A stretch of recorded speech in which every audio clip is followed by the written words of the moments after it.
Saan yung ano, Jean? Tatlo ka ba? PDR of Hapag.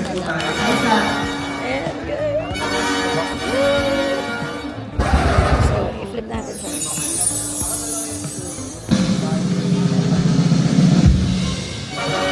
Eh, ba't gumaganon? First block. Pinong freeze. Ready na sila, guys. Tingin na po ko no. So, magandang. Okay, next tayo. Pumasok si Batch. Hey, what's up, guys? Welcome to this vlog. It's me, Elle. Yes, Elle. And today we're here at the TDR of Hapag.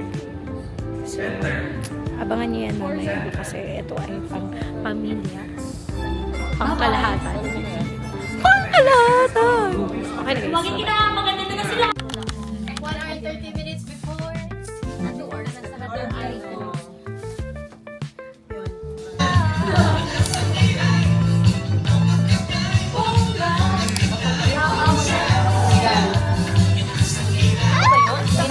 Guys, last 9 minutes.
kasi po tayo po ngayon ay nasa series ng Apaw series po. Parang mabigat.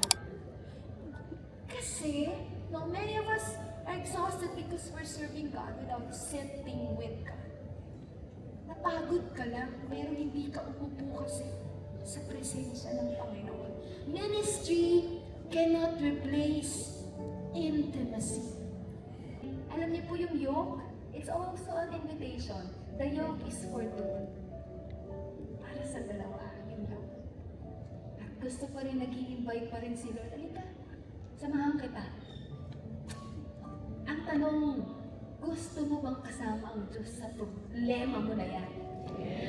Ano man yan, na God is also inviting you. That's for two. The yoke is for two.